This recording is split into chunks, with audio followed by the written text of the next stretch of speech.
Magandang umaga mga kapuso. Live po ako ngayon dito sa isa po sa mga bus terminal dito po yan sa lungsod ng Baguio.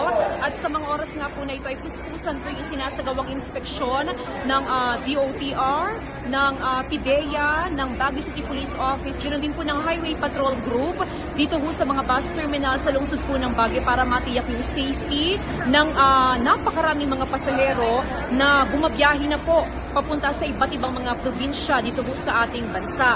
At sa oras po na mga kapuso ay ongoing yung ginagawa naman na drug testing ng PIDEA sa mga bus drivers at bus conductors. Sa ngayon po ay nasa mahigit 30 na mga drivers at conductors ang sumailalim po sa drug testing. Aside sa drug testing mga kapuso, ay ini-inspect din po ng otoridad yung mga bus units na bumabiyahe. Sinicheck syempre mga kapuso yung mga gulong, yung mga ilaw, at kabilang din po sa mga ini-inspeksyon ng otoridad ay yung mga baggages o yung mga daladala ng mga pasahero dahil ituloy po yung inspeksyon na isinasagawa ng PIDEA, katuwang po ang DOTR, BCPO, ganoon din po ang Highway Patrol Group.